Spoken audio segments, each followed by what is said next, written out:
जय हिंद साथियों। मित्रों, आप कैसे हैं? आप ठीक ठाक होंगे।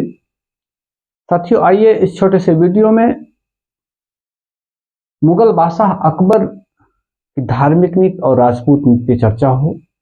मित्रों, यह वही राजवंश है जिसकी जड़ें इतनी गहरी हो गई थी भारत में कि आज तक उसके अवशेष हमें हमारे आपके चारों तरफ दिखाई देते हैं।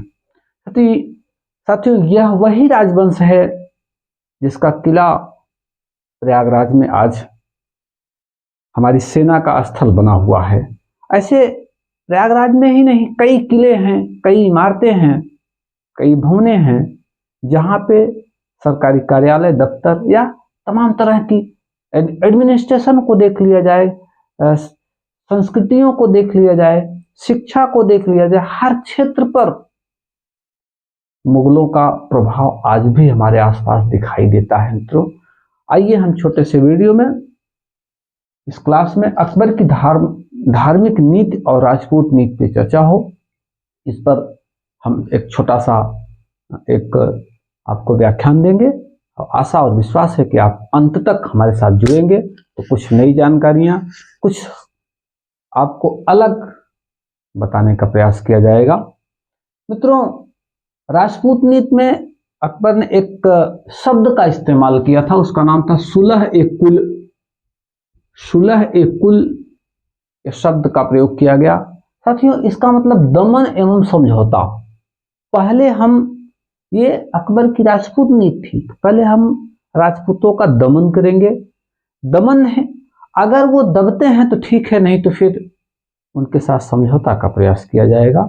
यानी एन केन प्रकारे किसी भी रास्ते से अंततः राजपूतों को अपने खेमे में लाने का भरसक प्रयास, अंतिम स्थिति तक प्रयास अकबर करेगा। ऐसी स्थिति में आपको बताना चाहेंगे कि अकबर की जो धार्मिक नीति थी, इसमें उदारता आई कहां से? मित्रों, अकबर का जो जन्म हुआ था एक राजपूत राजा बीरसाल के घर में हुआ था। पहला प्रभाव कि जन्म का ही अमरकोट के राणा बीरसाल के घर में अकबर का जन्म हो रहा है, बालक अकबर। तो कहीं ना कहीं से वहां हिंदुवादी व्यवस्था का प्रभाव बालक अकबर पे पड़ा। आगे थोड़ा सा मामला बढ़ा। जो उसका प्रारंभिक शिक्षक था अब्दुल लतीफ, वो भी काफी उदारवादी प्रवृत्ति का था। इसका पूरा का पूरा प्रभाव अकबर पे पड़ा। यद्यपि मुगल सुन्नी थे, लेकिन इनके चार तरफ शियाओं का,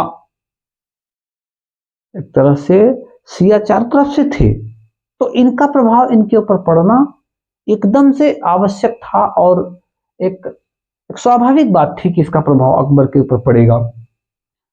अकबर का संरक्षक बैरम खां, ये भी शिया था। अब आप देखेंगे कि संरक्षक अकबर की मां हमीदा बानो बेगम, ये भी शिया थी। यानी मां शिया, संरक्षक शिया और गुरु जो है उदारवादी प्रवृत्ति का था। ऐसी स्थिति में अकबर के ऊपर निश्चित रूप से उदारवादी प्रवृत्ति का प्रभाव पड़ना एकदम से स्वाभाविक बात थी। साथियों, अब जो थोड़ा सा वो बड़ा हुआ, शासन करने लगा, तो उसके मन में विचार आया राजपूतों के प्रति। पहले हम आपसे थोड़ा सा बात कर लें। मित्रों, वो सोचा कि अकबर के बाप हुमायूं, हुमायूं के बाप बाबर, ये हुमायूं और बाबर हिंदुस्तान की भूमि पर सफल क्यों नहीं हुए? उसका बाप हुमायूं हिंदुस्तान में दर दर भटका। ये तुक ताल की बात थी कि वो जीत गया और जीत कर पुनः गद्दी प्राप्त कर दी, लेकिन भटका जरूर। और उधर बाबर जब तक 4-5 साल यहां था, युद्ध ही किया। ऐसे में अकबर के मन में आया, यार यहां की जो राजपूत कौम है, अगर हम उसको कहीं न कहीं से अपने खेमे में कर लेते हैं, उनके साथ मेल मिलाप, समझौतावादी प्रवृत्ति अपनाते हैं तो हो सकता है ये राजपूत कौम कंधे से कंधा मिलाकर हमारा साथ दे। बस दमन और समझौते की नीति इसीलिए उसने अपनाया। आगे हम आपको बताएंगे किस तरह से उसने जो है राजपूतों को मिलाने का प्रयास किया। यहां तक कि जो राजपूत स्वेच्छा से नहीं आए, इनके इन प्रकार से दबाव देकर उनकी सारी शर्तों को मानकर, यानी अपनी शर्तें देकर नहीं, राजपूतों की शर्तों को मानकर वो राजपूतों को दरबार में बुलाने का प्रयास किया। एक बूदी के हाड़ा कहा, हम अपना छत्र और नगाड़ा साथ में लेके चलेंगे दरबार में अकबर के। अकबर ने स्वीकार कर लिया। कहा, भाई तुम नगाड़ा और छत्र बजाते आओ, कोई दिक्कत नहीं। क्योंकि उसको पता था कि अगर एक बार इनका विश्वास जीत लेंगे तो राजपूत उनके लिए अपनी जान की बाजी लगा देंगे, उसमें कोई दो राय नहीं है। मित्रों, राजा मानसिंह को काबुल का सूबेदार बना दिया।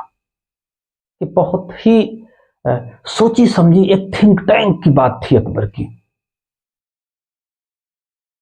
क्योंकि राजपूत जो रणबांकुरे थे वो बिना लड़े उनसे रहा ही नहीं जाता था। दिमाग लगाया और दिमाग लगाकर काबुल का सूबेदार बना दिया। राजपूतों को डाइवर्ट भी कर दिया। अब जब काबुल पहुंचे राजपूत तो वहां ऑलरेडी अफगान थे जो इनसे कहीं कम नहीं थे उपद्रवी प्रवृत्तियों में। अब राजपूत और अफगान ये दोनों लड़ने वाली कौमें, तलवारबाजी हो रही है काबुल में। और यहां आगरे में अकबर मस्त बिरयानी खा रहा है, मस्त जीवन जी रहा है और सुरा और सुंदरी में मस्त भोग विलास कर रहा है। मानसिंह लड़े अफगानों से, दोनों मारे जा रहे हैं। इधर राजपूतों की ताकत कमजोर हो रही है, उधर अफगान दब रहे हैं। अकबर यानी मुगलों के हाथ में, दोनों हाथों में लड्डू। खेल यहां से खेला, राजपूत को भी अपना बना लिया और युद्ध के लिए भेज दिया। इनकी जागीर को वतन जागीर कहा, शब्द से खूब नवाजा।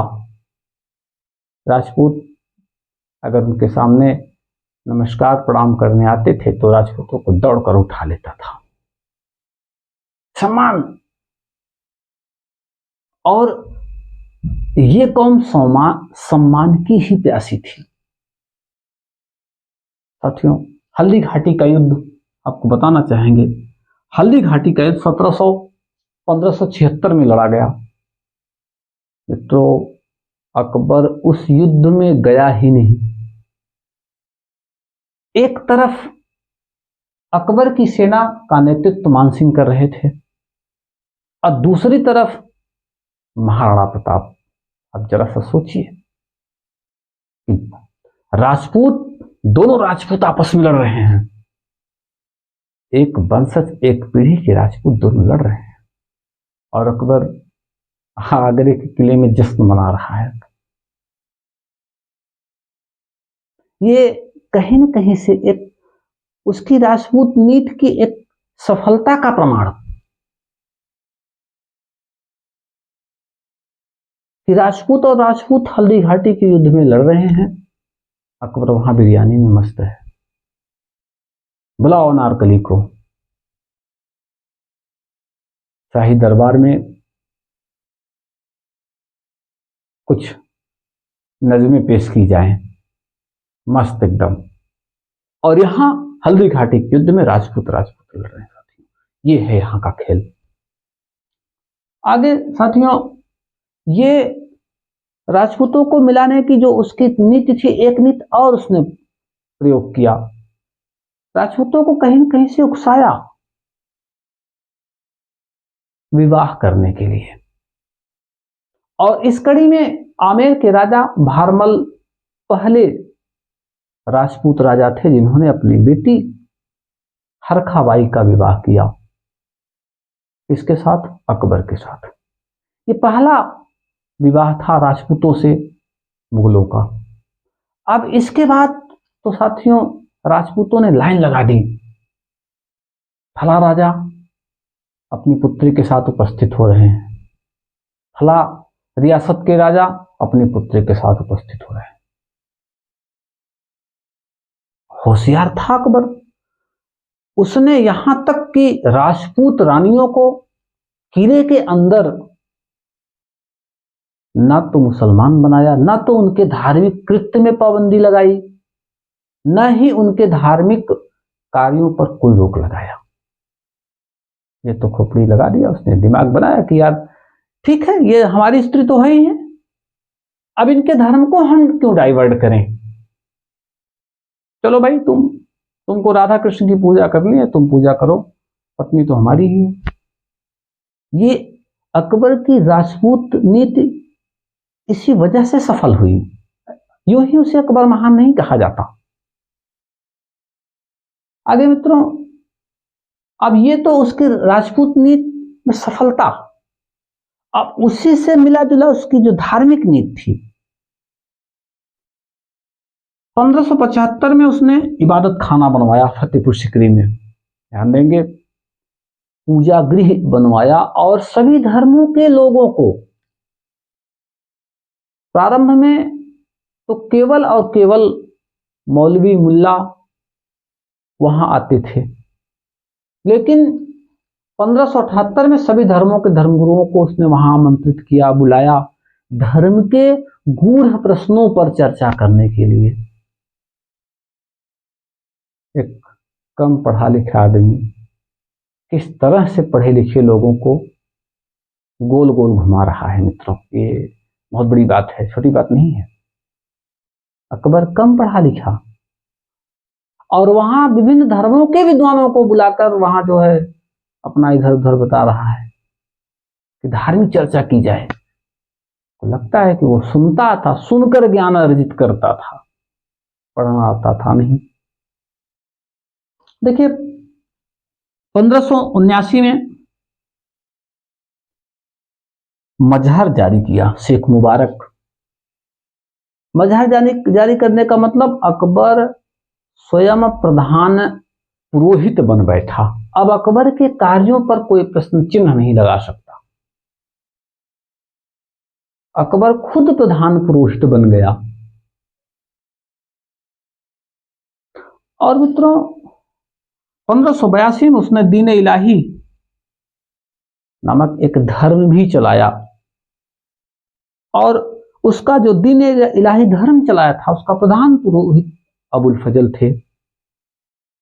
और मित्रों आपको बताना चाहेंगे कि हिंदुओं में केवल एकमात्र बीरबल, राजा बीरबल थे जिन्होंने दीन इलाही धर्म स्वीकार किया था। साथ ही इस बात को आप गौर करेंगे, अकबर चाहता तो उसके साम्राज्य में जितने लोग थे सबको दीन इलाही धर्म स्वीकार करने के लिए वो दबाव बना सकता था, जबरी बनवा सकता था, लेकिन उसने किसी भी व्यक्ति से दीन इलाही को स्वीकार करने के लिए डायरेक्ट नहीं कहा। उसके जो साथ के लोग थे उन लोगों ने भी दीन इलाही स्वीकार नहीं किया। अब मित्रों अगले स्टेप में उसने एक इलाही संबत भी चलाया।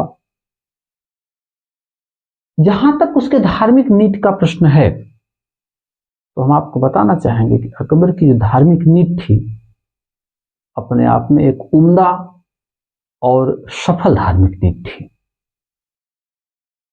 साथियों अकबर के समय में सबसे अधिक हिंदी धर्म ग्रंथों की रचना हुई। तुलसीदास श्री रामचरितमानस अकबरकालीन। अकबर के समय में जो है भक्ति आंदोलन हुआ। जिसका दरबार से कोई नेटवर्क नहीं था, लेकिन भक्ति आंदोलन हुआ। तो कहने का मतलब एक तरह से कह लीजिए कि अकबर का शासनकाल हिंदू मुस्लिम एकता का शासनकाल था और सर्वधर्म समभाव का शासनकाल था। मेल मिलाप का शासनकाल था। जो भारत का हिंदू वर्ग मुसलमानों को हेय की दृष्टि से देखा करता था, कहीं न कहीं सलाम होने लगा। इस बात को आपको ध्यान देना होगा। राजपूतों ने सलाम करना शुरू कर दिया अकबर को। अकबर बन गए राजपूतों के फूफा, अकबर बन गए राजपूतों के जीजा। अब रक्त संबंध मित्रों कहीं न कहीं से एक प्रगाढ़ता की तरफ ले गया। आने वाले कई सौ वर्षों तक अकबर की राजपूत नीति का लाभ मुगलों को मिला। मुगल भवन अस्थायी रूप से खड़ा रहा 1858 तक। मुगलों की जड़ें हिली नहीं, यद्यपि कुछ कट्टरता की वजह से औरंगजेब के समय में खटास आए थे, लेकिन जड़ें इतनी गहरी थी कि 1858 में तक चली। तो आप अकबर की राजपूत नीति का अध्ययन करेंगे। जय हिंद मित्रों।